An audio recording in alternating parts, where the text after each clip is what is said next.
Hi, everyone. I'm Martin Blamel. I'm the Associate Professor and Director of Research at TD School. That's the transdisciplinary school at UTS. It's kind of a faculty, kind of a school that helps connect dots across disciplines towards really cool and innovative ideas. And so this module is about the lean startup. Now, to understand the lean startup, you need to understand, I guess, a definition, very particular definition of a startup, in that a startup isn't just, it's not a new company. It can be a new company, but that's not its only form. It doesn't even have to be a formal organization, but it's something that's a temporary organization. So this could be you, a couple of your friends, just getting together to figure out over time and search for something that's repeatable and scalable. So it's very much in this process of uncertainty and searching for something that works. Until you find something that works, you're going to feel perhaps that there's a lot of chaos, a lot of uncertainty, a lot of nervousness of like, where are we going with this? What do we do? Where do we go to next? And you might hear a lot of stories from other founders where they're just struggling to get through this mess of figuring out what it is their business does and how it works and where it can go. And that can lead to this emotional roller coaster where you start off really excited about something. The enthusiasm levels go way up. You're really excited about it. And then you realize, actually, well, it's not rocket science. That's the good news. But the bad news is it's actually quite a bit of hard work. So you can kind of go through these periods of highs and lows, making progress, one step forward, two steps back, until you start making some actual genuine progress. And meanwhile, you might be seeing other people actually making progress, which then sets the expectation that, oh, why aren't we making as much progress as them? So it can feel like a hard slog, but it doesn't have to be that way.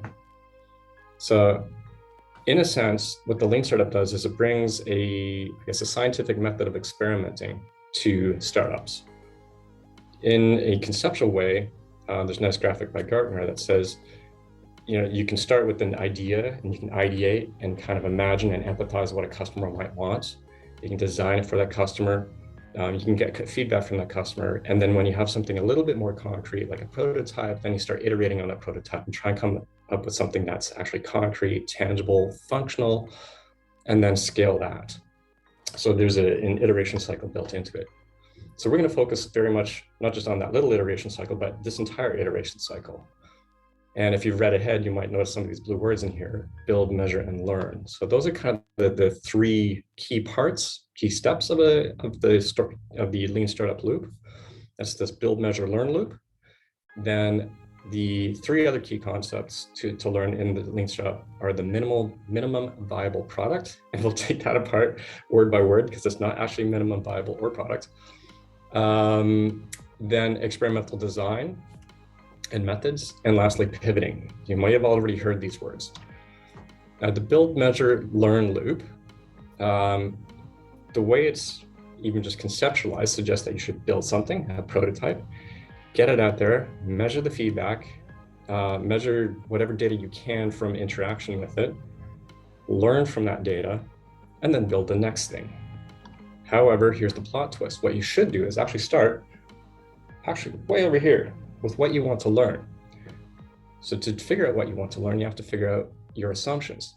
So list out your assumptions, figure out which ones are the most important ones. Is it more important to test whether your product is blue or green, or whether the price point is $2.30 or $23, whether you're doing a single sales or monthly subscription? So list out your assumptions, figure out which ones are the most fundamental and the most important ones, then design an experiment for those assumptions. So you actually want to figure out what you want to learn first, how are you going to measure it, and then put your product or your idea out there in a way that can get that feedback. Now, I've said product a few times, but product, I'm going to say in the most general sense possible. So the MVP, the minimum viable product, is actually not often minimum or viable. It's not even often a product. It's often just a pitch, some slides, a sketch, some mock-ups, a prototype, and basically anything to get feedback on, anything to get data on. It could be an interview transcript, which we'll get to, and we'll get to interviewing in a second. And the viability of the product, it's not testing the viability to make the product, it's not testing the viability of your entire business. If you want to keep the word viable in there at all, it should be about the viability of the experiment to get data, and with minimum effort the maximum speed, I guess. That you want to get data and feedback as quickly as possible, and as cheaply as possible too. So this is where the lean startup actually really comes in handy compared to, say, the 2000s, where instead of sitting on or raising millions of dollars to plan something out to the nth detail and launching something, you actually can start for free and just ask for a lot of feedback and get a lot of data quickly before you really commit. So it allows you to build and scale a business pretty cheaply. There's a really fun infographic here that kind of explains that. Rather than planning something and then holding out for 4 years until you got something, what you really want to do is test the value that you're providing. So in the comic, you see, the person isn't just testing, does the customer want a car, but what they actually want is mobility to get from point A to point B faster, more efficiently, cheaper, healthier even. And so you give them a skateboard. Okay, they realize, that it's okay, but it's kind of wobbly. So you give them a skateboard with a handle on it. That's a scooter, not a bicycle, not a motorcycle. And so you're testing assumptions along the way and getting data and feedback along the way, instead of operating in stealth mode, hiding until you've got the big launch day, only to realize maybe you've missed the mark. Maybe somebody else has beat you to it. So in terms of experimental design and testing, there's some pretty basic methods. One is, and I believe you've gone through the problem solution fit stage, or maybe the product market fit stage. They're conceptually pretty similar, just at slightly more advanced stages. So the problem solution fit stage is when you're figuring out, do you actually have a problem worth solving? So one pro tip is to go look for the value proposition design book or the value proposition design canvas. And it's got a really good description of really assessing whether the person you're targeting actually has that problem, and then also figuring out, is that really a problem worth solving for them? Is it just going to make their life just a tiny bit incrementally better, or is it going to make their life so much better, and might so much better maybe only in a specific context? So here you have to be very conscious about who you're interviewing. Are you interviewing your friends or your family who might be very quick to pick up the phone and give you feedback, or are you interviewing total strangers? And then are those total strangers actually the ones in the market that you're going after? Same with the solution interviews. Once you think you figured out a problem worth solving, then you can go and think about, okay, what are different solutions? You can propose solutions to them. You might even want to pick their brains. Hey, what are you currently doing to solve this problem? What are some of the things that you've seen that could solve this problem? They might have seen a solution that might not work very well, and maybe that's a great idea for you to pick up and say, great, actually, I think I can make that work, by testing a few other assumptions first. So in terms of experimental design, once you get to beyond problem solution fit, more to product market fit, here's where you're actually putting something a little bit more concrete in front of them. This is an animated GIF. You can see the URL there below, but it's a background slide. It won't animate, but it's a really fun comic where this guy in the ticket booth is pretending to be the machinery. He's kind of the Wizard of Oz, the man behind the curtain, operating the levers, taking the ticket from a customer, flipping it, and then sending it back. So it's really cheap. You don't have to invest in the machinery, but it works. From the customer's perspective, it's exactly what they expected. So that's called manual testing, where you test to see if your product or service provides the value it does without having to invest in infrastructure. So doing it purely through manual labor. Either you can do this yourself, you can outsource it to casual staff, you can outsource it to freelancers. There are things called mechanical Turks, which is otherwise known as artificial intelligence, where you can send out piecemeal projects right down to the 10 or 20 cent level and automate them. And it's humans pretty much acting as if they're robots. Then the other one is guided testing. So a little bit playing on the transit here example here is where you might start off, bringing somebody into a situation, but then you're actually, in this case, the train conductor service actually pops out of the machine and starts asking you questions. Where would you like to go? How would you like to get there? Would you like the fast train, the overnight train? And actually, by guiding your potential end user or your customer through the system or through the process, you're actually really getting a good sense of the decision-making process. You're feeling out how they think. So you don't just see the end result of what they expect, but you're actually guiding them along the way. Now, this can influence how they go through that process, but it can give you a lot of really rich data.